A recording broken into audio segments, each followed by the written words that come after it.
Welcome back na naman sa channel na ito. Ngayon may ibabahagi na naman ako na panibagong video.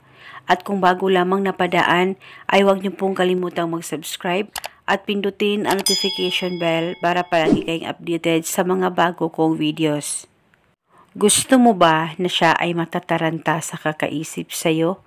Lalong-lalo na kung hanggang ngayon ay hindi pa rin kayo nag-uusap ng dalawa dahil sa napakataas ng pride niya at napakatigas ng kalooban niya. Kaya kung gusto mo na siya ay matataranta sa kakaisip sa'yo, ay gawin itong ritual na ibabahagi ko sa inyo ngayon.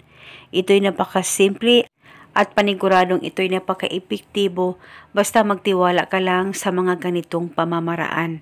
Pwede ito gawin sa kahit anong araw o oras na gusto mo.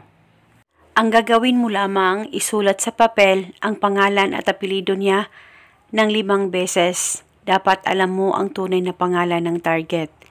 At pagkatapos, tupiin mo ang papel kahit ilang tupi at isilid ito sa loob ng punda ng unan mo. At bago mo uunanan ito, ay ihampas mo muna ng 3 beses ang unan mo.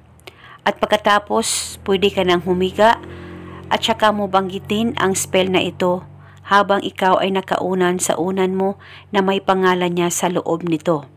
Pangalan at apelyido, ikaw ay matataranta sa kakaisip sa akin kahit nasaan ka man naroon ngayon. Ibulong mo lamang ito ng paulit-ulit kahit ilang beses ay pwedeng-pwede po. Pwede ka rin magdagdag ng hiling kung gusto mo, wala pong problema.